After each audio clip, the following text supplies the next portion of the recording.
So I've actually got a bone of a cave hyena here. I've got a couple of fossils in a teaching collection that I use when I worked in schools, teaching them about fossils. So obviously, fossil ownership is a very contentious issue. This bone is from the North Sea, so it was actually fished by deep trawling fishermen, and therefore was kind of already context free and not of really any scientific importance. But I find it the thing that the kids that I was teaching responded most to was the ability to actually handle and touch real fossils themselves. So I think kind of if you're working with kids, a sort of small teaching collection is essential. So this is actually the kind of elbow joint of a cave hyena. It's the ulna, so it's the bone that kind of fits down here and articulates with the humerus.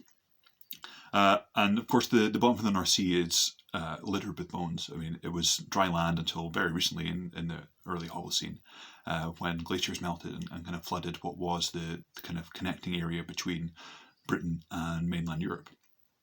And so you can see, I mean, it's not very attractive looking, but it's quite interesting that cave hyena fossils are that common. We can still find them all over the place in Britain, in the North Sea, all over mainland Europe.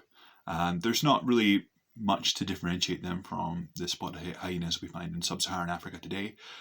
They're probably, or cave hyenas were probably part of matriarchal clans. They would have been hugely impressive hunters. They would have been, commanding massive respect on the plains of Pleistocene Europe. And they're just really fascinating animals, really intelligent, cunning hunters that really have a bad press, but are actually absolutely incredible. And so the kids that I've taught have often responded really well to being able to touch what is probably about 40,000-year-old bones.